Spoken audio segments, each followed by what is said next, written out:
MD is a computer simulation method to study the motions of atoms and molecules. So here we put some inputs, that initial position of atoms, then interaction potential, and then we get some trajectories of atoms, position and velocities versus time, and some thermodynamics properties like energy, temperature, pressure. And this role of interatomic potential. Actually, interatomic potential is very important to run our simulations. So here there is two common approach is there, traditional approach to find this to run this simulation to get this interatomic potential. So one is empirical potential, one is ab initio potential. So ab initio potential we get from density function theory DFT. So this is just basic of our MD process, MD simulation process.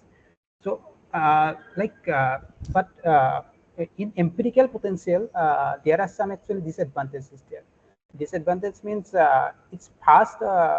This is advantage, but it's inaccurate. But in DFT case, it's accurate, but it's very slow actually. So we can run only some 100 picoseconds time scale, or only hundreds of atoms we can run simulate from this. So there is a way to combine DFT level accuracy with classical MD speed. This way is like using machine learning. So here machine learning MLIP. MLIP means this machine learning interatomic potential. So how we can use this potential, how we can build this potential, and how we can use this in our simulation. So I will discuss in upcoming slides. So here, what is MLIP actually? So MLIP is machine learning interatomic potentials approximate the potential energy surface from atom types plus positions. So atoms types and from positions we can find this potential analysis surface using the machine learning. So they predicts basically total energy of a structure and force, and sometimes magnetic state also we can predict from there. So in this diagram, this potential energy surface is shown here, like local environment fingerprint. Like it's from descriptor we get this. I will go to this later, descriptor terms. So this is DeePMD kit. So this DeePMD kit actually one of the tool to produce this machine learning interatomic potential, and we can run simulation also, in its background. So here DeePMD kit is for training machine learning interatomic potentials, and there is workflow of 3 steps. There is 3 steps in DeePMD kits. So first is prepare data, convert DFT result to DeePMD format. Then we train the data, and then at the end freeze and compress model. So freeze and compress model, actually we get this potential parameter there. There we generate a file. The file actually we put this file as potential parameter in LAMP simulation later. So its purpose is bridge evidence of accuracy with MD efficiency. So so this what actually happens in DeePMD kit. This I put here a flow chart actually what we actually do. So at first we take ab initio data, like ab initio, we run ab initio simulations, and then extract data from ab initio output file. We extract this coordinates box, parameters, force, energy, atom types. This data we extract from this output files for every frames, for every atoms, and then run in DeePMD kit for training. So after train, use this output file we as potential parameter in LAMPS. So after simulation in LAMPS, we analyze this trajectory file here from here. So here this coordinate atom types are used as used to form descriptor. Descriptor means the fingerprint of atoms environment.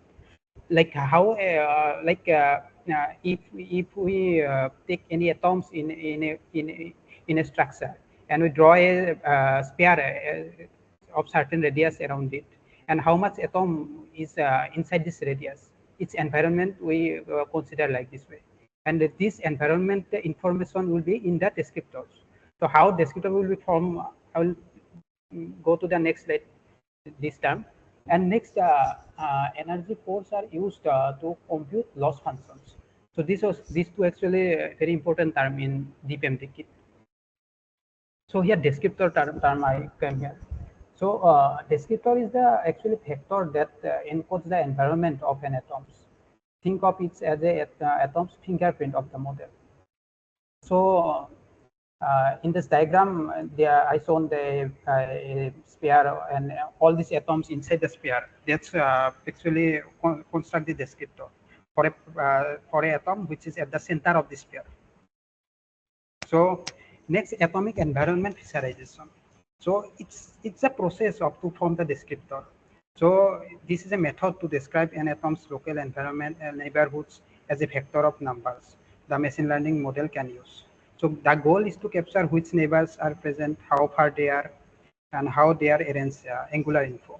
So all this information will be there in this descriptor. Radial information, angular information, how what type of atom is there at surrounding. So it's just like a fingerprints of a atoms. So here two types of atomic environment fissurization is there. One is explicit, one is implicit. So our DeePMD kit actually used this implicit AEF. So it's non-ZNN implicit AEF we used in the DeePMD kit. And other like gap is ZAP will is doing explicit AEF, and other ZNN based implicit fund. This also a types of machine learning process to find machine learning interatomic potential, and they use some other process to find a descriptor. Like they use machine learning message passing process, and they from this process they build their descriptor. So I will focus on the DeePMD kit here. So here descriptor formation process like model construction process I mentioned here. So here the symmetry preserving descriptor is constructed by an embedding network, and then the atomic energy is obtained from a fitting networks.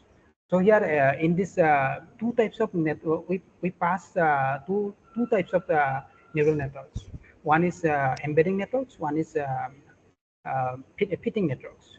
So here EI is the energy of final energy of this environment, all these atoms around the particular atoms. So here DRI is we get the descriptor from DRI function, and we pass this to an fitting networks, and we get this energy value from there. So okay, Deepanshu, bit slow. Yeah, yeah. I just have to see this point. So, do you mean to say that the energy is always taken only as an additive of the individual energies? Is it always the case? Yes, sir. Yes, sir. Oh, it is always, because this energy being additive is a little bit. This is what we are saying in our potential energy profiles and all. We always you get this EI actually. I'm talking to basically all Likun, Sanjeev, Sunil, and all. So in all our cases, we normally that individual potential energy what we calculate, and that has to sum up to the total energy is essentially this EI. Okay, but another thing is, so the Devanshu, and the descriptor will be, it can be a very long list. It Yes, can sir. be long vector array. Is it? Yes. I mean, basically, it is a structured data. Yes, sir. Yes. And it will be it will involve only positions or distances, and for each atom it will have distances rest n minus uh, n into n minus 1 or n minus 1 distances should be there, or it will be within a cutoff. Within a cutoff actually. within a cutoff, otherwise it will be too many. Okay, okay. Yes, sir. Yes, So sir. Within a we will have to realize, okay, what is a sensible cutoff distance, yes, sir. Yes, sir. and then we will give, okay, this is a distance between one, we sit on particular atom and then look at how many of the other type of atoms are there, and we give a data which will be basically the distances to those particles, and maybe orientation also if it's a molecular system, Yes, sir. right? Yes, sir. Yes, Okay, sir. okay. And then finally we have to input that EI also, is it, for training? Uh, Input means that will come a little other way. Like actually, from descriptor, we pass Uh, this descriptor value to another neural networks, and they predict uh, some energy EI value. EI value they mhm, predict, and mm, other ab initio energy value already is there. So they mm. compare these two data to EI value. Okay, so If they are basically the correct value is something we have to supply. yes sir, yes sir, corrective value we Huh? have to supply. Yes, sir. Ab initio And it data. will, okay, okay, and it will put these descriptors into that neural network or some kind of a model, and then it will generate its own energy values. Yes, sir. Yes, sir. Okay, and then try to optimize the Yes, sir. difference, Yes, yes, sir. reduce. Okay, Yes, sir. okay, Yes. okay, okay, good, going on. Okay, fine, go ahead. And there, there, I mentioned this R matrix here. So R matrix is from, let's suppose we take one atom and we take make a surface of radius, any particular radius, suppose 6 Armstrong around it. And how many atoms is within this surface? So we take this atom, we make this type of a matrix there. So in this matrix, there's S, R, I1, S, RI2, first column. First column is the weight function of distance between two atoms. Two atoms means one central atoms, one its neighbor atoms. So Ri minus Rj, this is the distance here. So Srij is the weight function, like for which for a particular distance, we take which atom present within that radius. We take its weight as 1 by R Zi, which Rzi is less than Rcs. This is cutoff distance. There is two cutoff distance. One is Rcs, one is Rc. So Can you explain once again? Uh, uh, this is basically the structure of the descriptor, huh? yes, Kind of. this is the process This of R, forming the R. descriptor. Okay, okay. So S is the, you mean to say the weight factor, is it? Yes, a weight factor. Like It is the weight sorry, factor. like Okay, which atom is close. which atom? So weight factor is when you basically how much importance should be given, like Yes, sir. it is like a probabilistic kind of thing. How important is it? See, for example, something which is close by has a stronger influence, so it should have a higher weight Yes, factor. sir. Yes, sir. Yes, sir. That is Yes. the kind of Exactly thing. same. Exactly same. And then this xi1 ri1, why ri1 should be there? I mean, this the direction, just direction part. This direction of this atom. Uh, So so it will be nothing to use. Like only first column will be uh, used to form this descriptor. I think first column, first row, many atoms it will come, right? No? Yes, sir. It's all the Uh, surrounding atoms is there. In every row, it's one neighbor atoms. every row, but one row will have, okay, one row has only one atom, is it? One atom. Yes, sir. One, okay, okay. It is not like one sit on one atom and then give a long list. It is a it is a column. I mean, that is probably the format that particular software uses. Yes, sir. Yes. Okay, okay, okay. So, okay, go ahead. Go ahead. And from there, Well, they once take this. again, just once again go back, and then I didn't see it fully. Uh, so, uh, So what is this as RJI? What is it that can you tell? It is a weight factor is calculated like this, is it? Yes, sir. Yes, sir. So this may be proposed by somebody, some kind of a that statistical weight, how much we should give. Yes, sir. Yes, sir. Like this function, this is very long function. Like SR is a second part. Like this actually given here, like to smooth the smoothness, to get the smoothness of this weight factor. Like to the power 3, to the power 2, one term is there, minus 10 also there. So if so it's very standard actually. And when I check this, I found that it's this type of function is uses some other case also, other software also, like to get the smoothness of any curve. Okay, so this is some kind of an empirical kind of, maybe it has some potential function in its uh, background. Huh? Yes, sir. Yes, sir.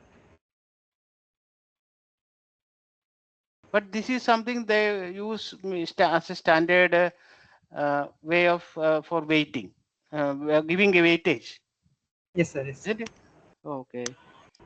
Okay. Like It is for closer atom we give higher weightage, and for distance atom we get lower weightage. So for lower this weightage. function, this So there should be some logic going in, but of yes, course, sir. yeah, we have to look into maybe some paper which justifies that this should be appropriate. Yes, sir. Okay, go ahead. So here also like same things, Ri matrix is formed here, and this first row, first column, sorry, first column is we put this first column through an embedding neural networks, and we give some neurons for 2-3 layers of neurons, and we pass it to from 2-3 layers of neuron, and after that we get this GI matrix. So for GI, each row defines its neighbor atoms, and each column defines a Fisher's vector. Fisher's vector is the length of Fisher's vector is same as the length of this descriptor. So we get this Fisher's vector, and from GI1 and GI2. Here, I think this may be completely new to us. For example, Ri refers to our. Can we call this? Is this the descriptor or is it the weight factor? What should it be? Till now, it's weight factor. It is a weight factor. Along with some description also comes, right? Because that X1I and all, that's a descriptor, right? Right? Is that correct? X1I is not descriptor. Actually, here D1, DI in the top part of DI is the descriptor here. And descriptor from DI is the descriptor. Yes, sir. So this is probably where some kind of a tensor comes. Yes, sir. It's a tensor. And somebody, maybe Sunil or Sanjeev, I don't remember. We reviewed a paper where the MI tensor was coming. Yes, sir. Sunil, okay, Sunil, yeah. So it looks like some kind of sir, they are also that moment tensor. Moment tensor. And they are also using like their environment, the coordination number. No, somehow we have to use it. Somehow the environment has to come in, because, right? The environment has to come in. See, for example, if it was a single particle, we can easily imagine. Single particle, all rest of them are all fixed. Then that energy of the particle with respect to all the others, and then tuning the parameter. Okay, fine. So anyway, so we have some kind of a statistical. So by the way, Devanshu, is Ri that matrix? Is it always a 4 by 4 rows and n column? N is the number of particles. Yes, sir. It will vary. If number of particles is large, it will be. No. 4 by n, I mean. 4 yes, sir, rows. yes, sir. Always it's a 4 row. And always is a 4 column. 4 column. Four Yes, sir. columns and n rows. Yes, sir. Yes, sir. It's always 4 column and n rows. So so we will say it is an n by or 4, no, n by 4 Yes, sir. matrix. Is that Yes, correct? sir. Yes, n sir. by Yes, n sir. by 4. Okay. So okay, that is one thing, and that is R. And then we are looks like we are transforming it into something. And you said about neurons. Yes, sir. What do you mean by, in our context, what do we mean by neuron? I'll explain this later actually. Like Okay. neurons means Hmm. here what happened? There will be some layer of neurons. Neurons means it's like a mathematical function type, like y equal to mx plus c, this type. Hmm. So Hmm. here y equal to m and c is the Hmm. weight function here. So it will be Hmm. sense in every iteration process. So Hmm. here Hmm. when one term will be passed through this type of an equation, it gives some Hmm. output. So Hmm. when we this first column we put in some layer of neurons, we get Hmm. this type of output, GI output of GI. Like here one thing, the Hmm. the Hmm. first row is the output of one neuron. Second row is the output of one neuron. Third row is the output of one neuron. And this way they at the end all are combined and make a matrix like this. So it is something like a chain that is going to grow. Is that kind of Yes, it's not. We cannot say it's like a like same. that? So this is just the output of neuron actually. Mm. So no, Hello, sir. and yeah. Sir, here in this case, this R and R transpose, Mm. if we multiply these two, then we will have a n by n matrix. Mm. Then what is the Yeah, dimension of right. this G1 Yes. and G2? If we can, if we can get the dimension, then I think we can have some idea how these descriptors are being described. Okay. Yeah, and that yes, you are right. That Ri into Ri transpose will definitely become an n by n Yeah, matrix, it will be n by and n matrix. n by n matrix, and then you have this, as Devanshu said, it is some kind of a neuron, and that one will carry some kind of a function, some kind of logic we are trying to. Sir, here in this G1, Hmm. G1 transpose is basically a M2 n matrix, M2 Hmm. n matrix, and this G2 is M1 minus M2 uh, n M1 minus M2 matrix. So it is basically at the end, I think we'll end up with M2 cross M1 minus M2 matrix. Hmm. Okay, let us say we have some idea of what is Ri, Ri, What, and what is the this number M? M is basically M is a M. Okay. M is something else. Yeah. there are M1 Uh, and M2. I think that may be a very large number. Maybe Debangshu, you can tell us what. Just to give, you will explain more later, but still, M will be maybe the let us say we are fitting to some kind of a polymer, maybe the order, the degree of the polynomial or something. Debangshu, we can't hear you. Yes, sir. Yes, sir. So Ah, here, M is just when we pass this through. Okay, sir. mm, mm,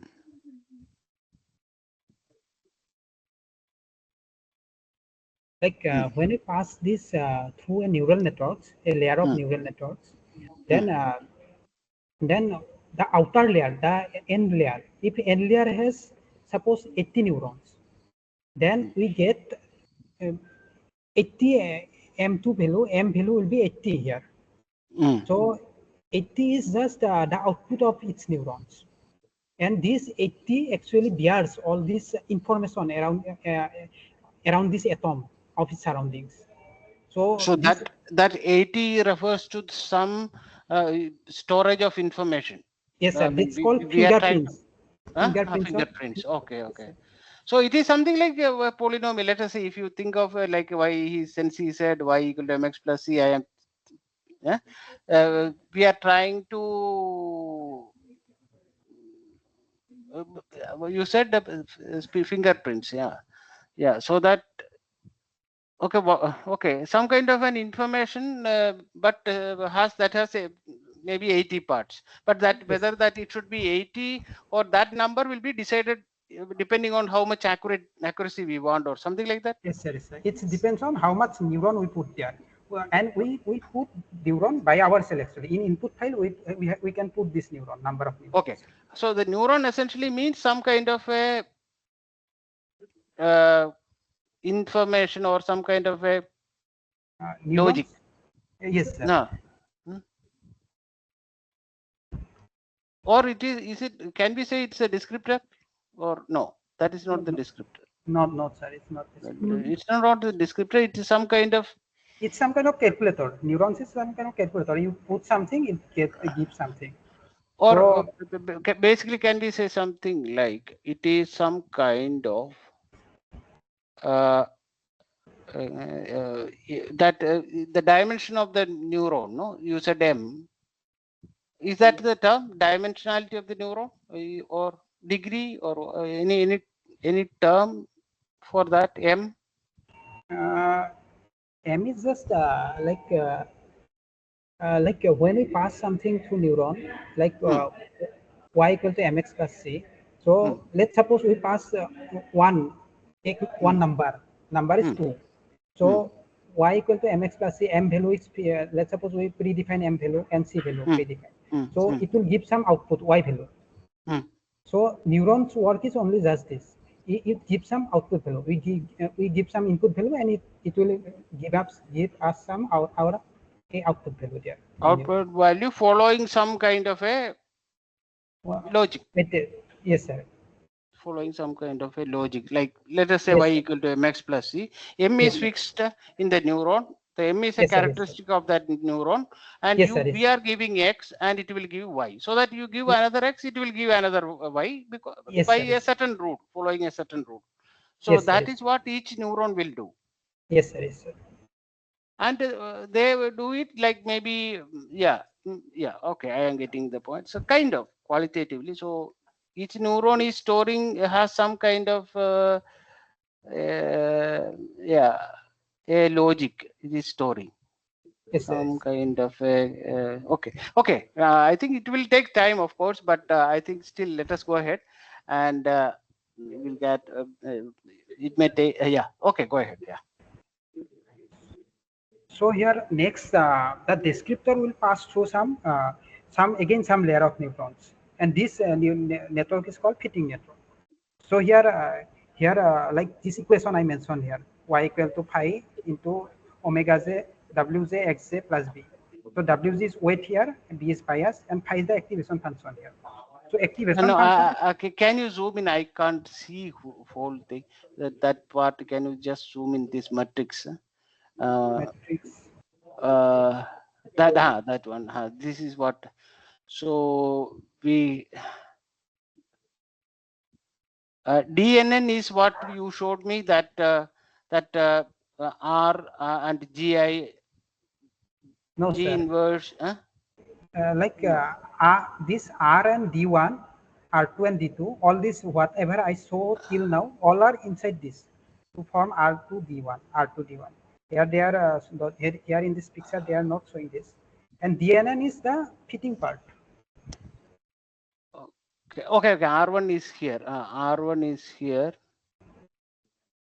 That is our data, structured data or descriptor. Is that correct? Yes sir, yes sir. D1 is R1 descriptor. is R1. R1 is that matrix, R1 matrix. R1 is that matrix, which will be transformed by. Okay, fine. And D1 Descriptor, is the D1 descriptor. descriptor. Okay, that R1 process, the R1 is called D1, isn't it? Is Yes that sir, correct? R1 become D1 after this, all this neural, after passing through this neural networks. where you have shown that transformation R into R transpose, that kind of a right? Yes, sir. Yes, sir. So R After, becomes D. yes, sir. Yes, sir. Uh, so R is some kind of mapped onto R is something that we understand. D is some kind of a mapped into information Yes, sir. by that matrix transformation or matrix multiplication or transformation. Yes, Yes, and that goes into the neural network. Is it this yes, sir. blue? Yes, sir. Yes, sir. Blue is deep neural network. Actually, it's like, This is a neural network, and then it will predict the energy energy. Yes, sir. as one of the character. Well, we may probably able to give many things, but energy primarily, let us say. Yes, sir. And then our original energy, what we actually calculated, also will be there. Yes, sir. Yes, sir. Okay. Some idea, of course. Yeah. So, Okay. Good. so Devanshu, I have one question. Like, are you sure about this R1, R2? Are you using a cutoff or it is nothing like that? Because yes, this there is cutoff actually. Cutoff. R Where is is the the cutoff? yeah, I mean R is the coordinate matrix, but in the Not. previous Yeah, I think coordinate related matrix. That's all what we yeah can say. No. yeah, I mean this R1 is again a set of, I mean the column there are Yeah, there are X, Y, Z. n There are. rows. There are n rows. Even each Yes. R1 Right. is a function of n particles again somehow. Right.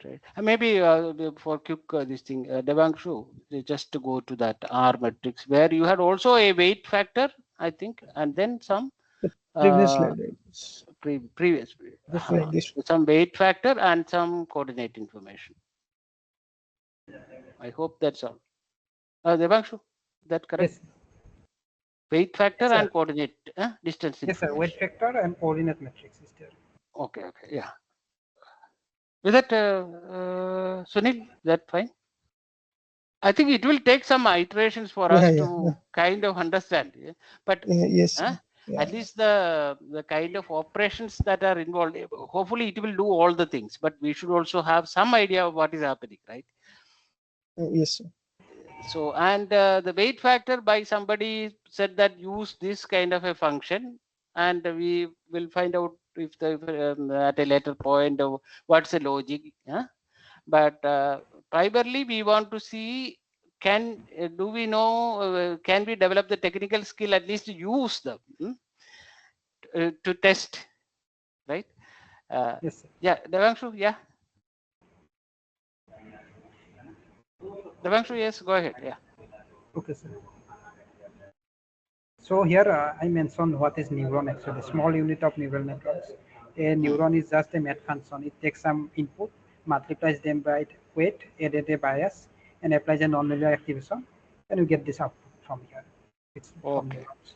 So activation function is Maybe it is something like you give some kind of, I'm saying something like, see, we have a time series and we are breaking it into, say, several Fourier components. yes, sir. Isn't it? It may be something like that. Yes, sir. Yes, sir. So that we are saying, okay, this is the amplitude. This should be the amplitude for that kind of frequency, each frequency and amplitude, some kind of, is that Yes, sir. Yes, sir. Yes, roughly? sir. Yes, sir. And the more Fourier terms you can accommodate It's more in a exact Fourier, result. more exactly, yeah. So your that m value will probably increase. Yes, yes, sir. M value, when we increase the M value, we get exact result. We close to exact result. Right. And when we Okay. Yeah. when we use the more layer of neurons and more number of neurons, we get to the exact result. Go to the Okay. accuracy. Okay. Okay. Go ahead. Yeah. So here I just show this difference between embedding network and fitting networks. So it's just its input for embedding network, input is distance, weight factors. For fitting network, input is descriptor vectors. From descriptor, we get the energy value. So here in embedding network, output is embedding matrix Z, and fitting network output is atomic energy. Debanshu, is this two different choices or what? Sir, it's actually both are neural networks, So but both are approaches, two different, I mean, kind of different approaches, or I mean, two no, sir. options we have. Are No, these two options? No, no, sir. We have to go through this process first. both. Go through embedding process, then fitting process. Embedding, okay. Embedding process, we understand something to do with that setting up that matrix, R matrix. Yes, sir. Um, And then we get descriptor. This is after getting the descriptor, this embedding network is end there. And when after so that embedding network basically, does it involve, is it, of course we can definitely make that R matrix, and then of course we supply it and it will give us that transformation. yes, sir. To then it becomes what is called the descriptor. Yes, sir. Yes. So it maybe, if some of you may, to begin with, maybe think of it as like R is the kind of our Cartesian coordinates, and the descriptor D is some kind of transformed scale coordinates. And anyway, it is a transformed quantity of the same thing. It somehow stores the same information, Yes, but in its own convenient way. yes, sir. Yes. And it becomes the D. R matrix becomes D. Yes, sir. Okay, good. And then it was supplied to the neural network. Is that the second part that Yes, sir. writes the? And their second part, we input this D inside the neural networks, and we get output energy value. So we input D and get output energy as energy. So, Okay, very good. so here comes to the loss function part. So here in first 4 line, I mentioned how this process is going on. We train it reference data DFT, then input atomic position, we get descriptor from there.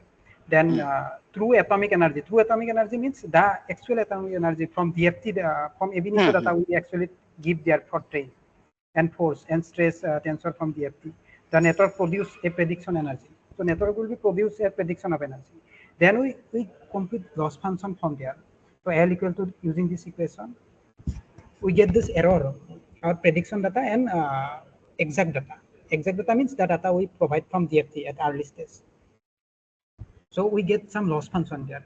So if in the lower part of this, I mentioned, if the network predicts some wrong, not matching the exact energy, the loss is high. Then training algorithm adjusts weight until prediction matches real energy and forces.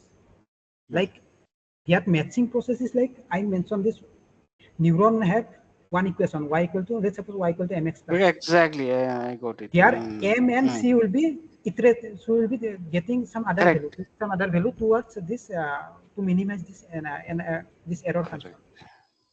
So the neuron is some kind of a logic, let us say, yes, and that logic will be now tuned. If the results are too bad, then that logic of that neuron or the nature of the neuron will be changed. Change, yes, sir. This m and c value will be changed here. Only these two for variables. Simplicity, right. Yeah. And basically, otherwise, the whole thing is a fitting business. Yes, sir. Yes, sir. It's a whole thing is a fitting, but it's a smart, hopefully smart. Yeah, and yeah. Okay, fine. So next summary till now I mentioned here. So start with random weights in the embedding networks. Then these weights transform raw atomic info, transform to descriptor. Then descriptor goes into the fitting networks, then predicts energy and force. Compare with DFT reference, the actual DFT reference energy and force. Then back propagate. If it's not matching, there is so much error, then it's back propagates and update all weights. Weights means MNC value, including those in embedding layers. All these updates. So in every step, it will be like back propagate, update, back propagate, back propagate, again update, again see this predicted energy value and match this, again find loss function, loss, how much error is there. If error is large, again back propagate. So it will be iteration types. Okay. Even the logic will be continuously probably iterated, huh? In general. It will iteration. It will very large Yeah. iteration. For my case, yeah, I put 1,000 steps. So it will be back propagate 1,000 steps till 1,000 steps. Okay.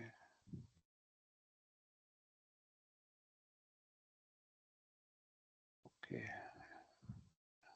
Yeah, it's very good. Yes, I think we got an idea. It's some kind of a smart fitting business. So we give a data in the form of a processed in as a descriptor, and the corresponding energy or probably some other parameter also could have been used, I guess. But Yes, sir. maybe Yes, sir. Can DeePMD will use energy. Yeah. like pressure also we can get it. The Like pressure.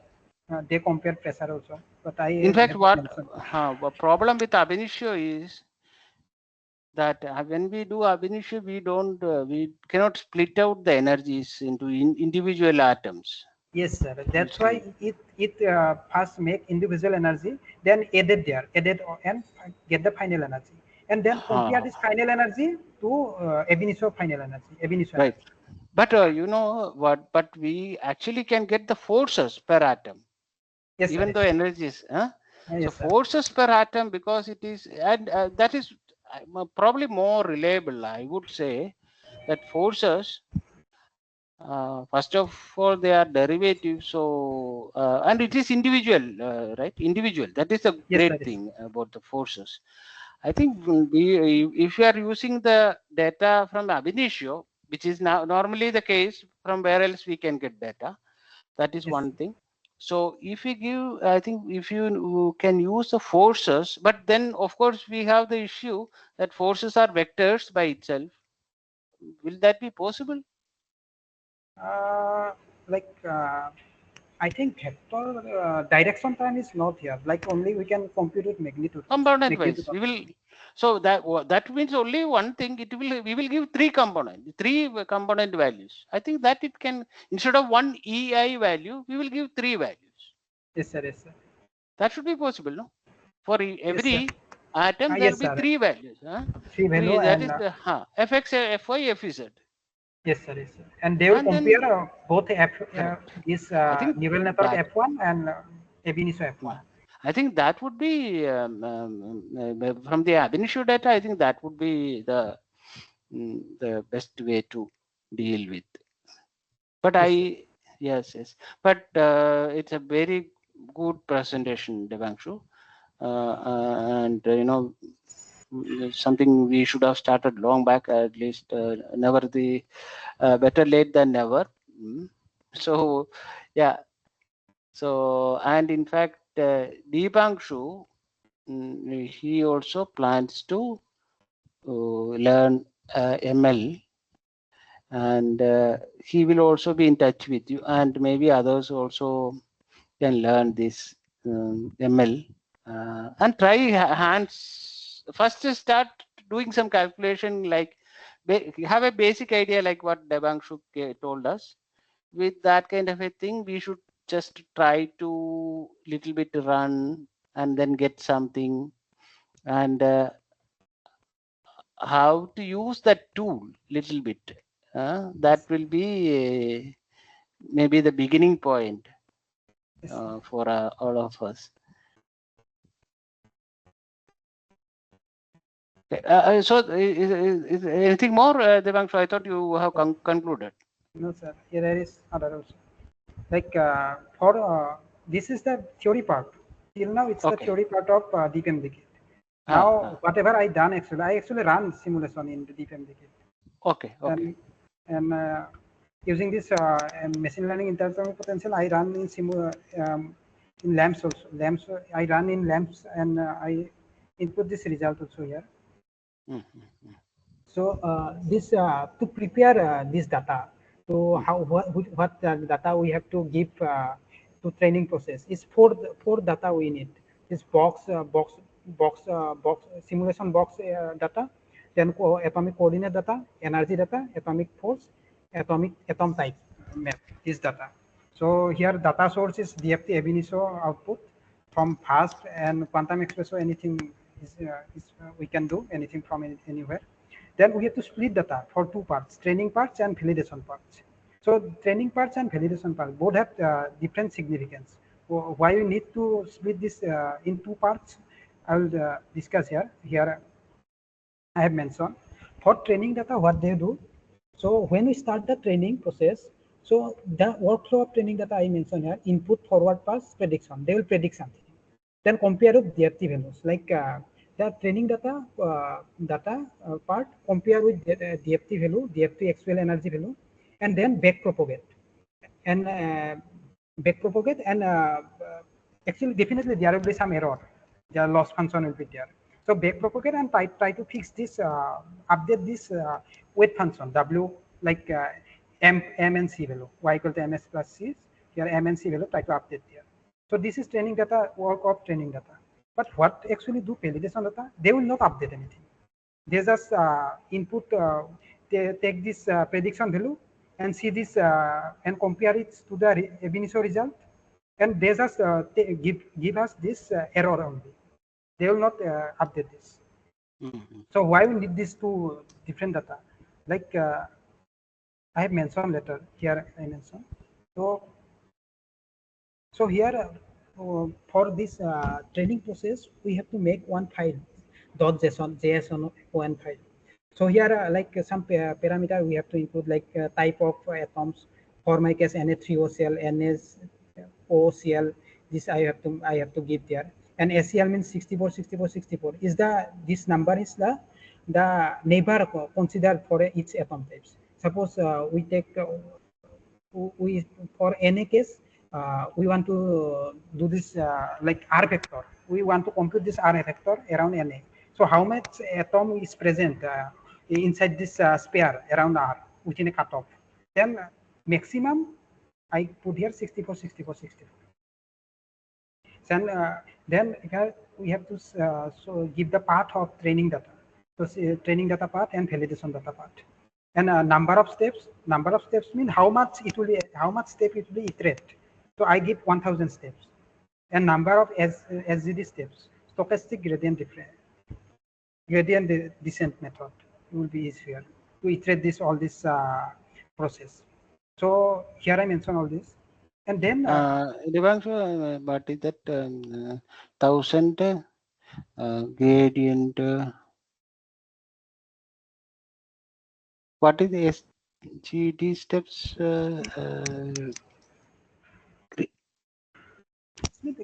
Steepest descent, steepest descent, minimization. Yes, I think it's just a differentiate formula to get this minimize this W and minimization. There is a minimization term, minimization yes. Thing. Okay, so it depends on basically is it to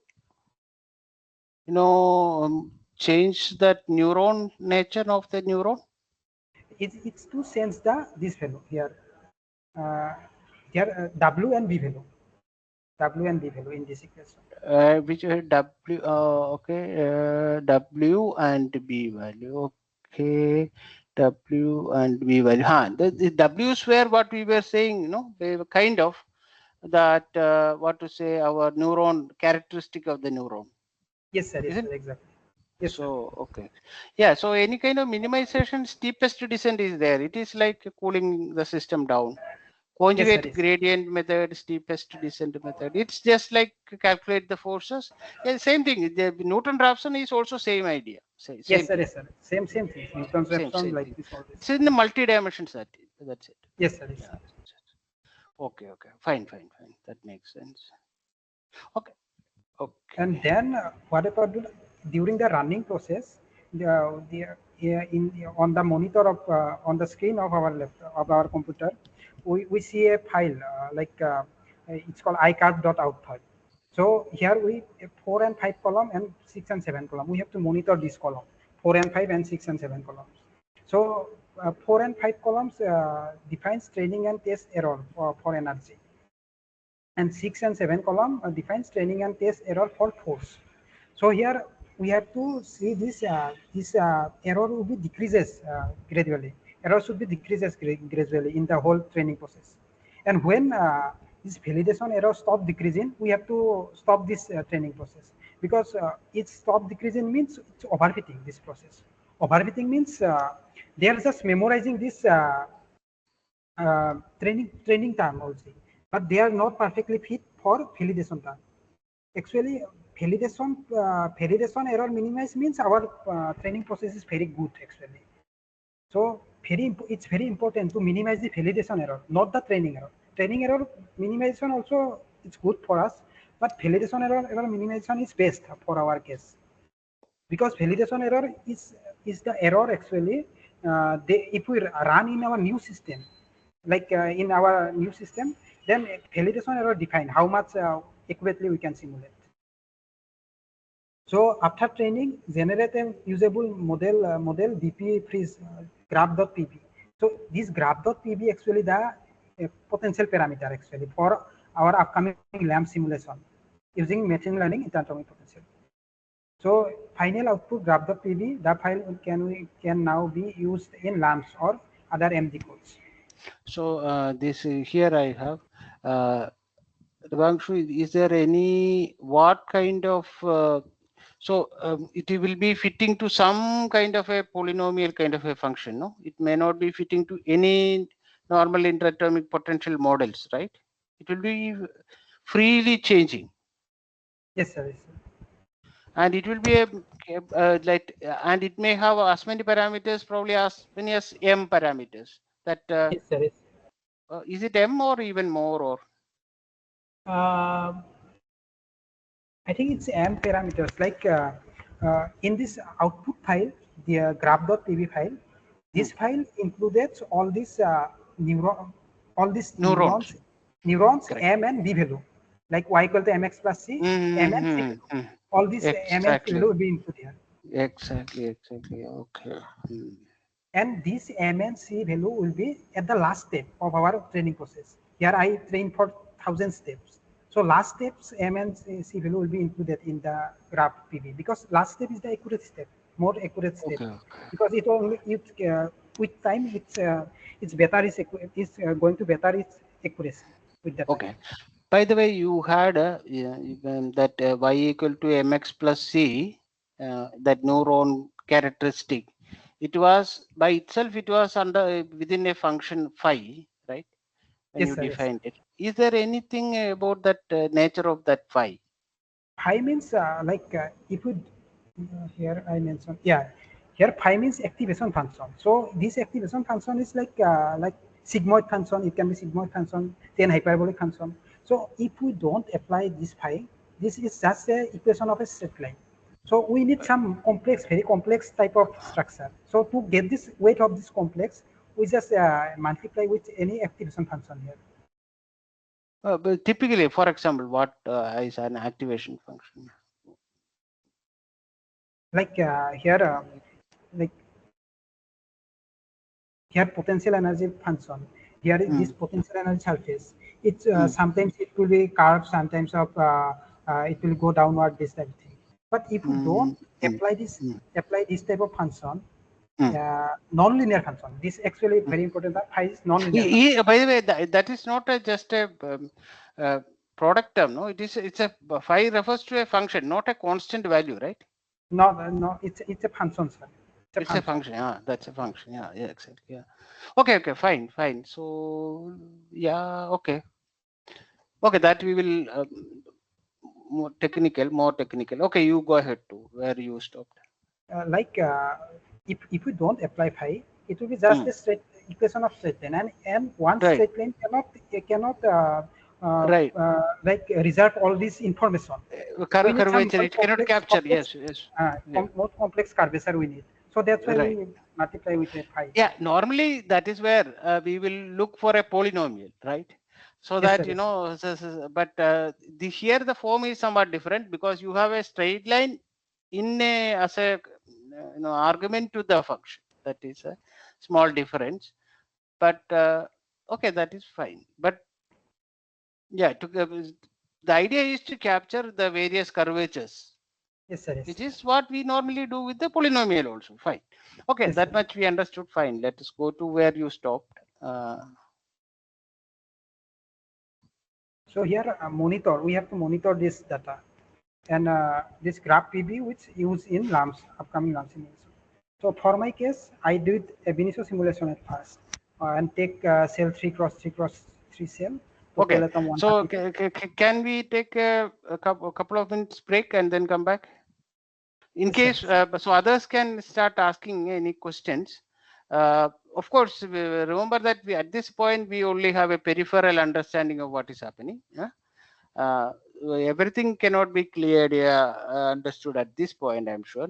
But anyway, so you can all ask and clarify things, and just a couple of minutes I will take, and then we will go ahead for the rest of it. Huh? Okay.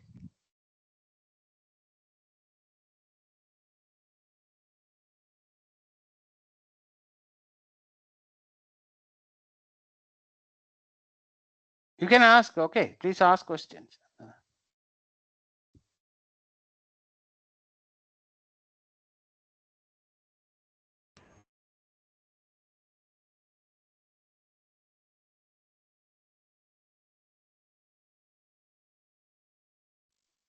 Hello, Devanshu. Yes.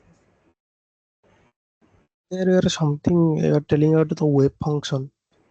Wave R. R You call it wave function or what? R, where is R? The beginning slides.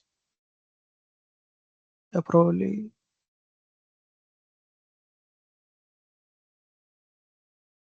No, no. R is a function of S, S1, S2. Oh, That yes, yes, matrix. yes, yes. Here. You call it wave function Wait, WEIGHT. or weight function. Okay, okay. Wait, wait.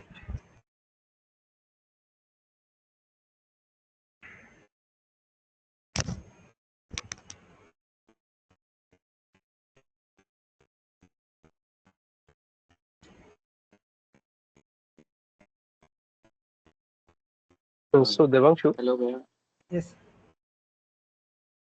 Hello, yeah. Sandeep. Uh, yeah. So this R matrix Yes, is for one particular atom, which is at the center of this circle, right? yes, yes, Or yes, okay. So for each atom will get a separate R vector. yes. There is Uh, R matrix will be if there R is total matrix. there is 100 atoms in the simulation box. There will be 100 R matrix. Okay, okay. Oh, so R is your descriptor. R is not descriptor. From R we Uh, get descriptor. D is a okay, descriptor. Here okay. D is descriptor. D is descriptor. Okay. Yes. So, and how did you get the D from R? Can you tell again? Like for language, like we can say. So let's suppose here I don't mention this. Let's suppose we pass this R from first column of R, we get S R 1I S R J I. This all this some number we get from first column of R. So Yes. so we take, let's suppose we take two layer of neuron. Each layer contains 20 number of neurons. So Okay. this R, this all first column, all number of first column of R vector will pass through this first 20 layers of neuron. So when they will pass this, they will give some output value. Like suppose output value means this will give some a uh, a row of number like 3, 5, 6, Oh, 9, this type of total 20 number will be there in a row inside square bracket. So for second neuron also get 20 number. For third neuron also get 20 number. For fourth neuron also get 20 number. This type 20 okay. number will get there. And then we have to add all this number. We have to add Okay. all this number. Pass in one row first column of first output of first neuron, second column of output of second neuron. So we get, after adding this, that's actually the descriptor. Okay. This value is descriptor, so descriptor value will be one row only. Yeah, okay. So here GI1, GI2, and all this function here is doing, like transpose also doing. But in if we explain in word, then this will be just adding. This is called pooling actually. One time is there pooling, PWOLING. So this pooling happens here. It just added all these things. And this Okay. And mathematical way for is, yes. okay, and for each atom, will there be a corresponding descriptor or Yes, yes. something For like this? Or? there is descriptor. Okay. If there is 100 term, 100 descriptor will find there. Oh, okay, okay. Okay. Hello, Yes. Devanshu. Actually,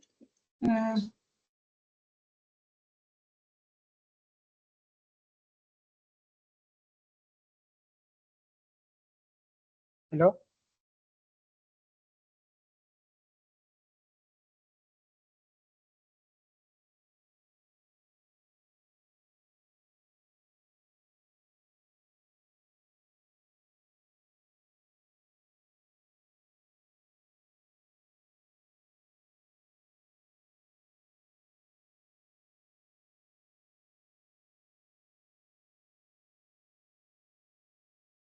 Devanshu, you are audible. No problem.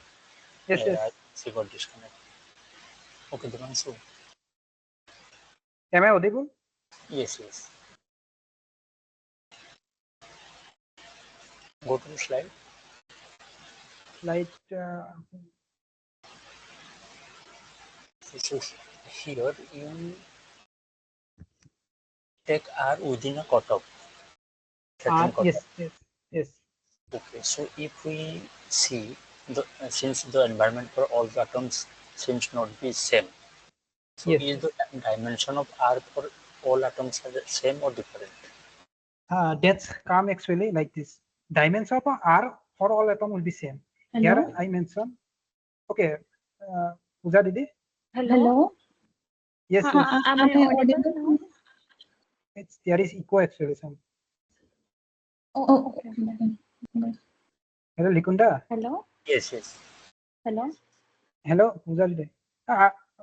Okay, Likun, you carry on. Okay. Yes. So here I mentioned 64, 64, 64. So actually for Na3OCl case, if we make a sphere around Na of 6 Armstrong, there will be not 64 atom will be there. Only 10, maximum 10 atom, 10 to 10, 12 atom will be there.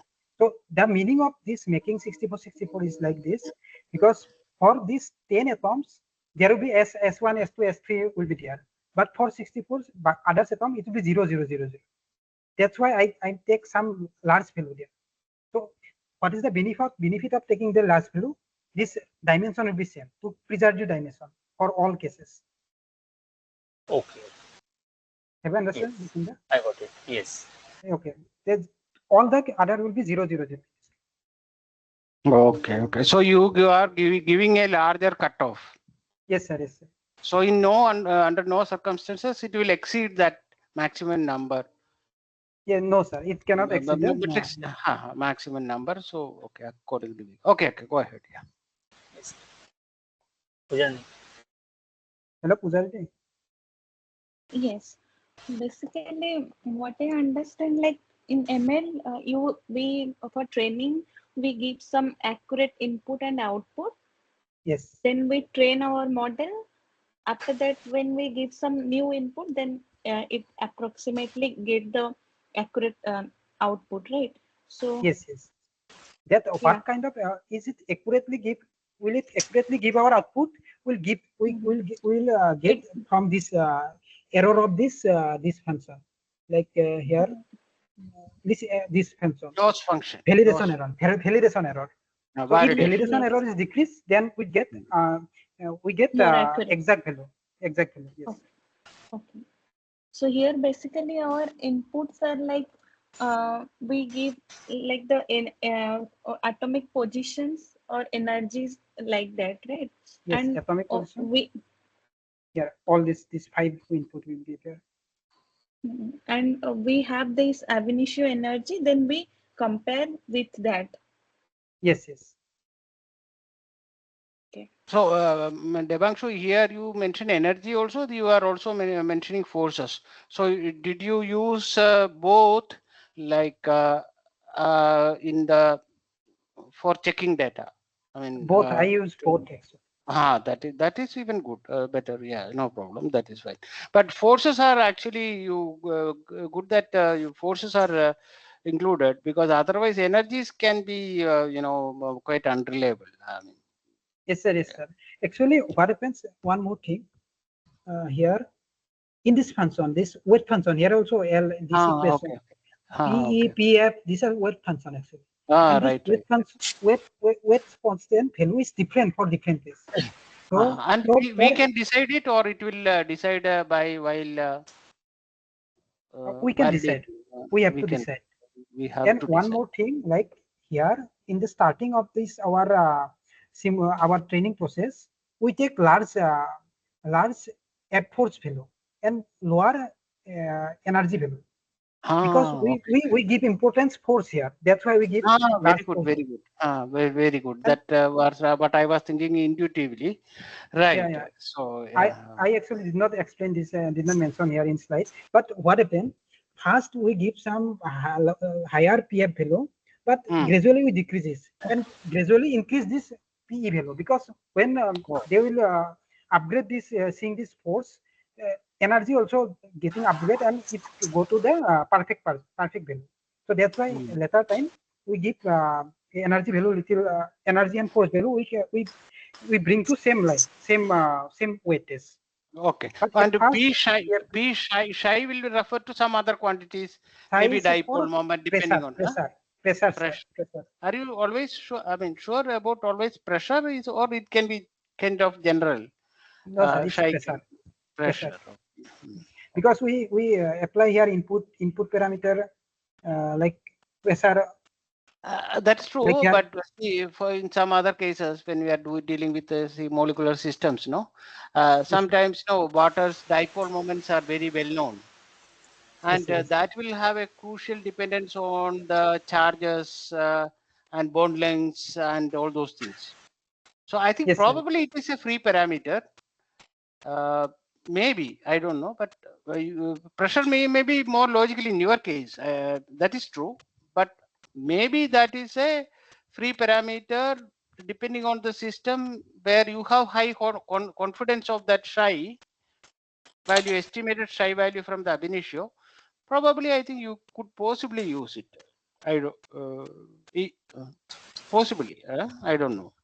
Yes, sir. Yes, sir. Okay, go ahead. Yeah. So I take this simulation box and 81 sodium, 27 oxygen, 27 fluorine. So here I did first run ab initio. Ab initio run some parameter I mentioned here to ab initio data, and we take 80% of this value, this box coordination, energy, force, type rho, all this value. 80% will take for training set, and 20% will take for validation set. Then I run for training. Then I train this, and from train we get this graph. It's like energy error is decreasing over time, and force error also decreasing, but it's uh, okay. Force error also decreases, but energy error decreases very largely, and force error also like decreasing. And one more thing, for our case, overfitting is not showing properly, because to show overfitting, so here train energy should be very lower. So in our case, it is in case of same lines. So I think from itself, it's training is happen some kind of good way here from my case.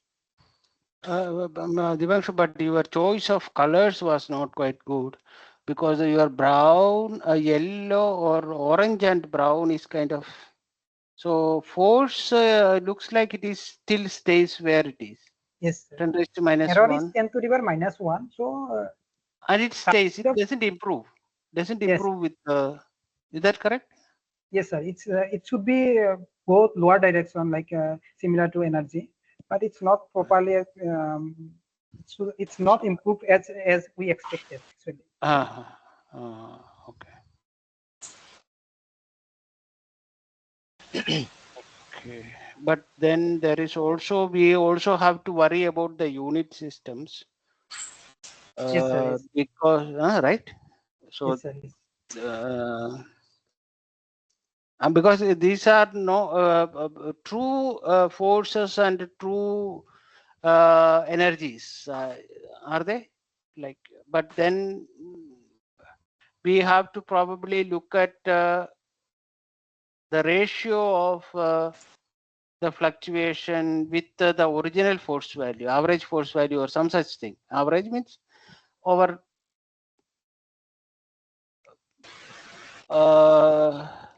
Isn't it? I mean, they are different quantities. So, and they have unit. These are unit dependent, right? Yes, sir. Actually, what happened when I put this value like input file and ab initio data, they are just mathematical terms, like force 60, 61. I did not give any unit here, so it just predicts this value only, not the any units in training process.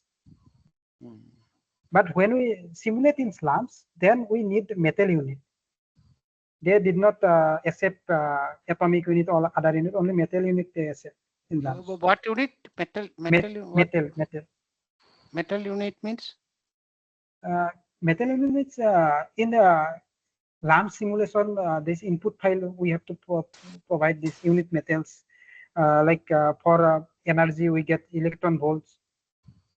And Okay, this step. I don't know. Metal units, like we talk about atomic units and all those things, right? Metal units, I never have come across the term. Metallic units or metal units. So it is something like a set of units, is it? Yes, sir. Yes, sir. It's a just like a SI unit, CGS unit. Yes, sir. Yes. Okay, fine. CGS, SI, yeah, fine. Okay, that's fine. So from here, I run this. I train this model, and then I make this graph.pb file. So that graph.pb file, I make a input script for lamps, and for this potential parameter, I put this graph.pb files path here, and then I simulate this in lamps. So there I find these three graph. Like I simulate for I think 5,000, 50,000 steps. I simulate there, and one step have 2 femtosecond. I take 2 femtosecond, and this pressure versus energy graph and kinetic energy, potential energy graph I find like this, and I simulate this at 300 kelvins. And here our training data. Here training data. I give I run ab initio training for 1,000 kelvins. Here I put RAM simulation 300 kelvins.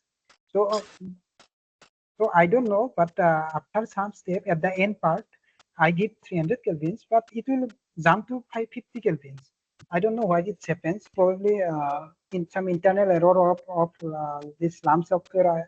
I don't know exactly why this jump to 50 kelvins at last part of this. Jump to 50 Kelvin, huh? Yes, sir. Yes, sir. I give constant 300 Kelvin, but at the end part, it jump to 50 Kelvin.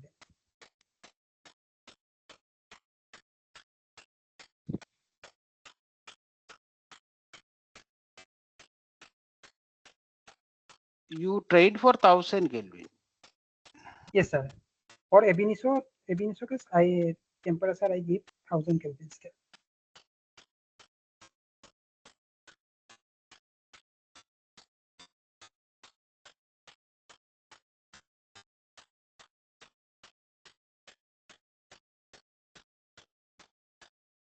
And then the input you wanted to simulate for 300 Kelvin. Yes, sir. Yes. Or 3, okay. And then Then you found the system settling to 50 Kelvin, you said? First, it was 300 kelvins, but at the end part, it jumped to 50 kelvins. M means drop to. Drop to 50 kelvins. Drop to 50 Kelvin.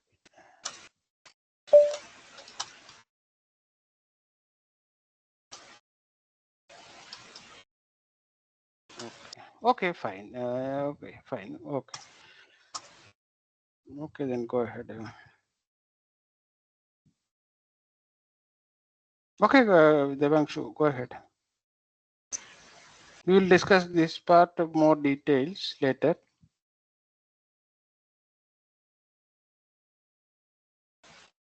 Hello, Devanshu, can you hear? I think his screen is freeze. Hello? Yes. Okay, go ahead. Is the skin is visible? Yeah. Okay. So next conclusion part. So here it's DeePMD kits breeds ab initio accuracy and classical MD efficiency. So machine learning interatomic potential enable large scale long time simulations. Then flexible open source framework, this DeePMD kit, and easy integration with a LAMP MD package like LAMPs. LAMPs also included in DeePMD kit software. Then promising tool for next generation simulation, this techniques. So, and then thank you. Okay. Well, Devanshu, very good presentation. Thank you, Yeah. sir. Yeah, it's very good. I think we will have another meeting and then we will discuss more. Or do you guys have some few questions we can have, quick questions, and then let us conclude because it's 1.5 hours. And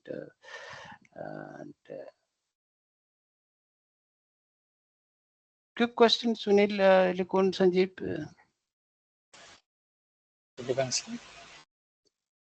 Yes, Nikunda. Yes. So you will run at 1000 Kelvin in ab initio. Yes. Yes. So for how many time step you run? Wait. For 1000 Kelvin, I get only 200 steps, and for one step it's 1 femtosecond, so it will be 400 femtosecond will be there. So actually, I have to run some large number of steps just for training purpose. I did so it's everything runs okay, or can I do this? So this I just check this all things. But in actual case, I have to run for more number of steps, like 3000 steps.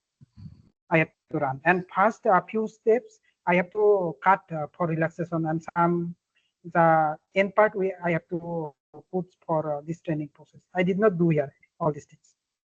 I think for those who want to try out your hand on it, I would suggest to go by some small steps and get used to the technical aspects.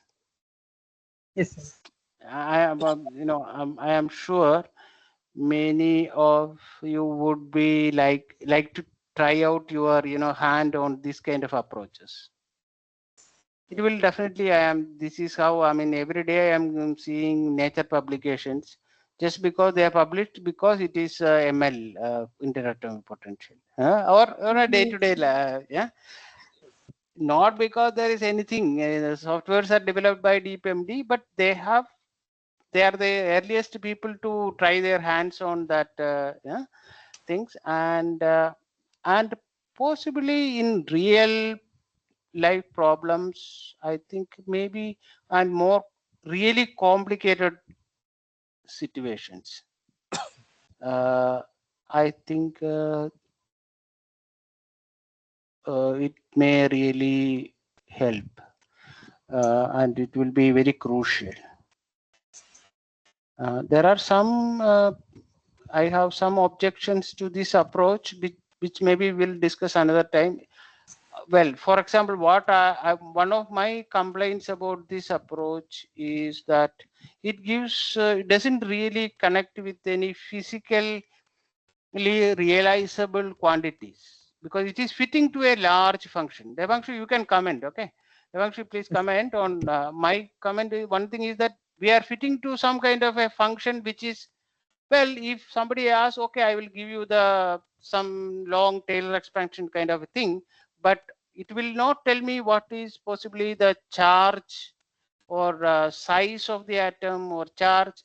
These are the kind of parameters with which we try to physically understand the nature of a system, like partial charge. For example, in Sunil's case, he found Li3OCl, he found in the mitochondrial structures, chlorines were more easily,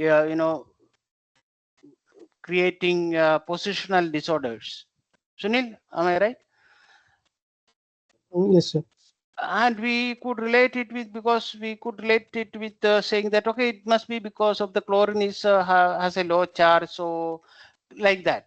And then he also found in some doped systems MgOs are formed, but not LiO, Li2O or LiCl or MgCl were not formed, but MgO was formed, where Mg is also 2 plus, O is also 2 plus, the strongest Coulombic interaction, and they were formed, right? Yes, sir. And in Pujarini's case also, in we are seeing lithium carbonate is associating more easily, and we could realize that, okay, lithium doesn't like water, so it is more comfortable in the carbonate environment, and that leads to the aggregation of carbonates. So again, we were relying on sometimes charges and size, right? Yes, The sir. nature of Exactly. behavior of yeah, tell me. Like in our the DB scan, what we are using. Mm.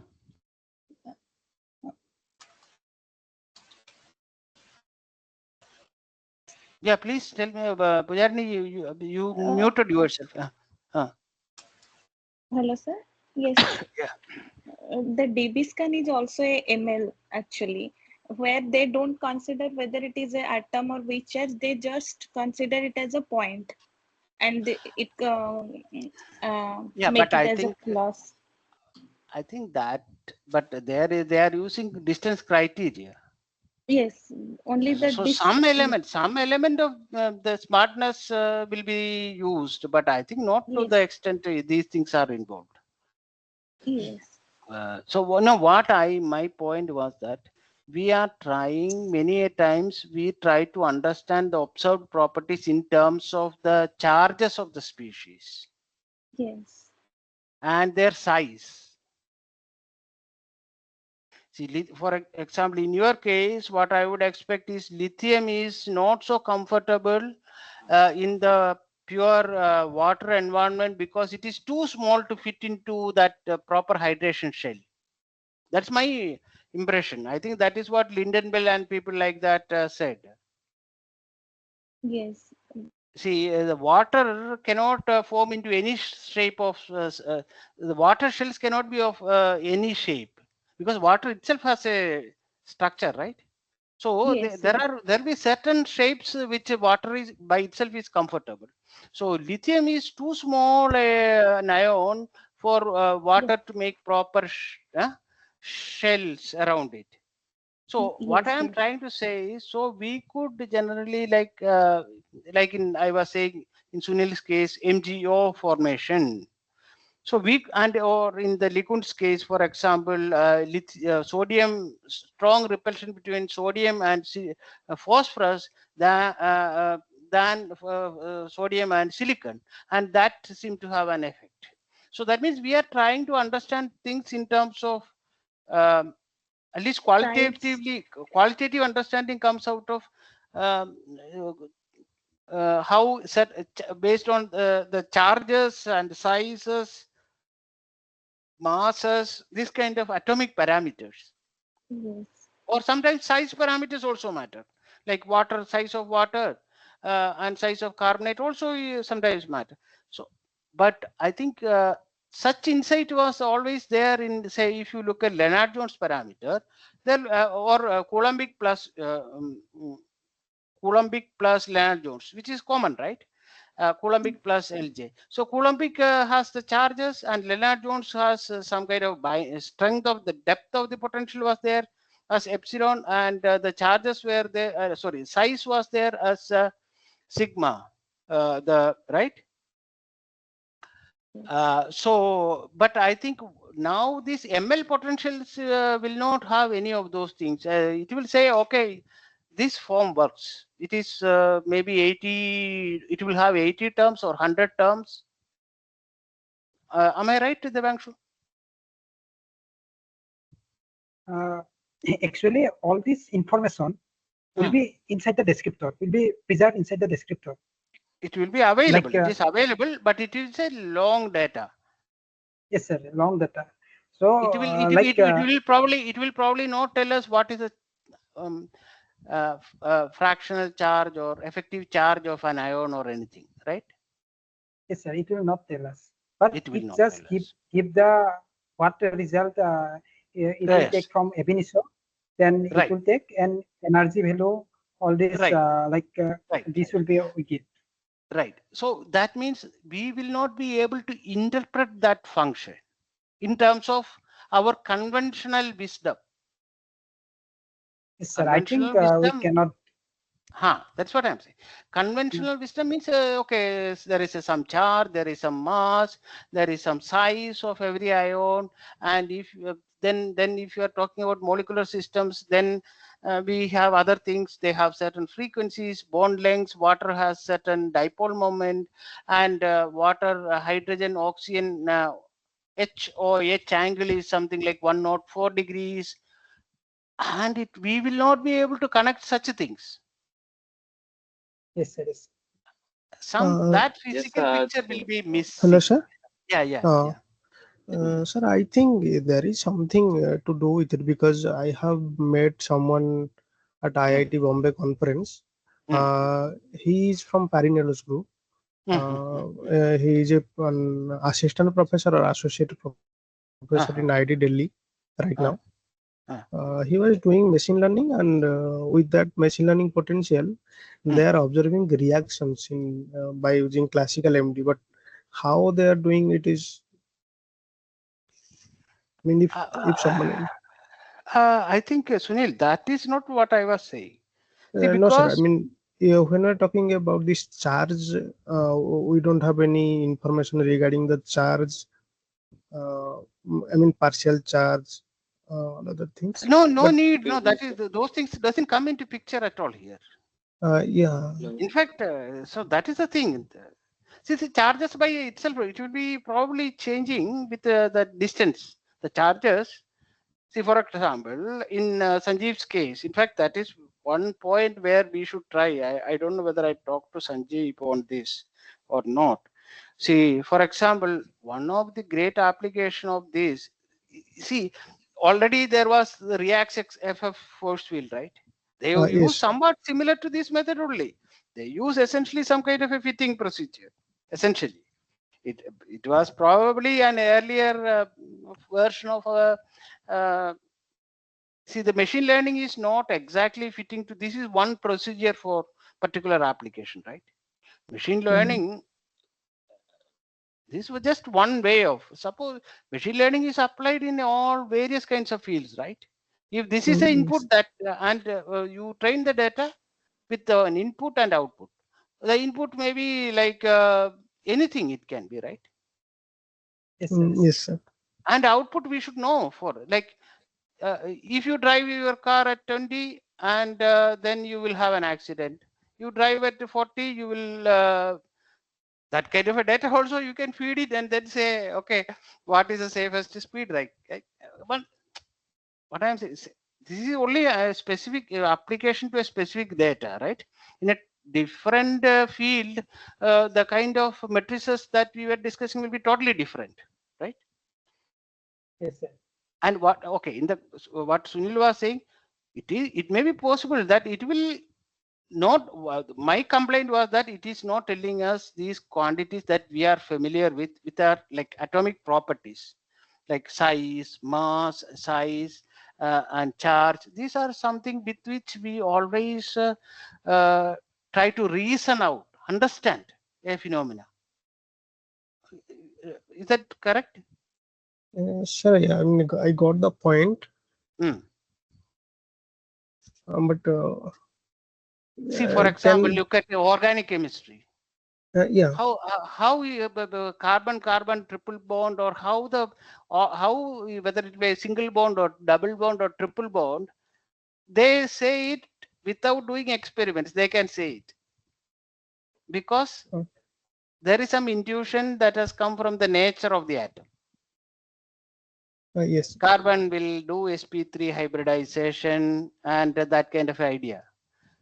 Here my complaint is that this ML developed potentials will give a very long description but not relate to quantities that otherwise we are familiar and well established, like again charges, mass, this but it will give correct result. I am not questioning that. It gives wonderful results and better than our normal potentials will do. But the problem, one problem, at least I see, I am also learner, right? One thing I see is that now you want to study Li2CO3. Devangshu does Na3OCl, and now you want to do Li3OCl, you will still have to do ab initio, fit it, use it. But if it was kind of reduced in terms of size and charges and all, we could have said, okay, lithium and sodium should have kind of same charge. Sizes will be different, masses are different. So I can kind of, think of a potential in a simplified fashion without doing another set of ab initio calculations. That means what I was trying to say was yeah, but Na3OCl. So we and how certain phenomena are, see, everything we try to understand in terms of these kind of charges, masses, or spins. That kind of insight we will not get, but we will get correct results. Provided you do the procedure correctly, you get the correct one. Hello. And of course, it depends how good is your ab initio data, no doubt. The original data, your results cannot be better than the original data. That's no doubt, except that, yeah, if the original data is bad, definitely your results will be bad, which is anyway true. That is all right. But my problem is that the ML potential is not relating with some kind of fundamental intrinsic properties of atoms and molecules. That's the only thing. Fitting procedure is wonderful, no doubt. But it may be possible we can still fit that data to Lennard-Jones kind of a thing. That will be still possible. Why not? You have a long function, very long thing, and then again we can fit it for our convenience. We can fit it to Born-Meyer, approximate Born-Meyer or Lennard-Jones as the next step. I think that must be possible. Anyway, shall we now meet another day, Devangshu? Yes, sir. Unless anybody has any other quick question. If you have a quick question, we will have it. Otherwise, we will.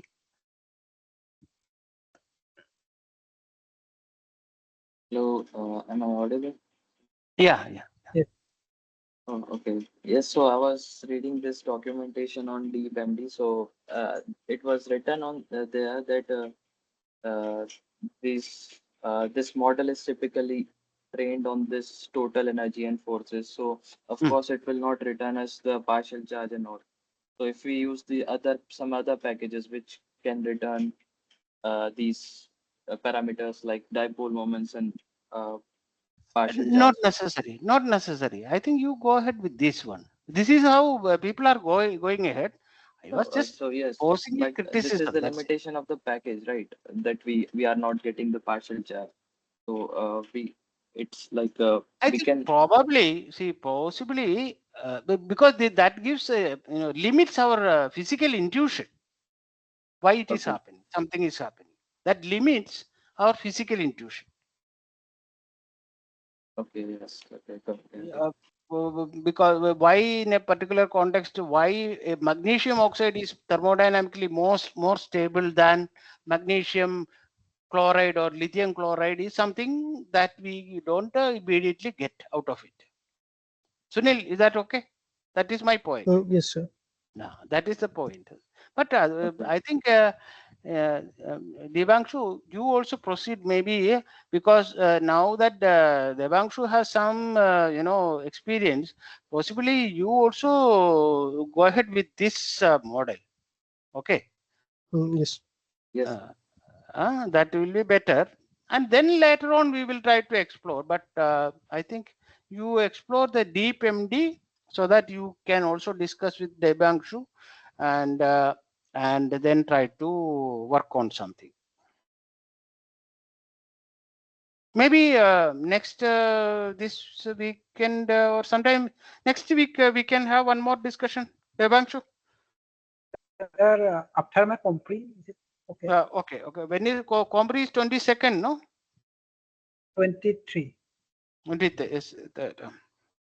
No, you don't have to prepare anything. Well, preparation for the comprehensive is a waste of time because you never know what people will ask. So it is like an ocean from which you can. I have to study also for this. I don't. I have to take some time for preparation again. That's what I am saying. Preparing for comprehensive is like you will prepare for something, people will ask something else totally different, and it drags on in sometimes into some direction which you can even, it's unpredictable. It is like totally non-linear system. Somebody will ask some small question and then the whole direction will change. It is like that. Okay, doesn't matter. I think okay, so for today let us stop here. We'll have probably short meetings. You can study. Maybe you just flash these slides and then we will discuss. No further. You don't have to do anything further. Just yeah. Sometimes next week we'll discuss. Okay then. Bye. Bye, sir. Bye, sir. Bye. Bye, sir. Bye.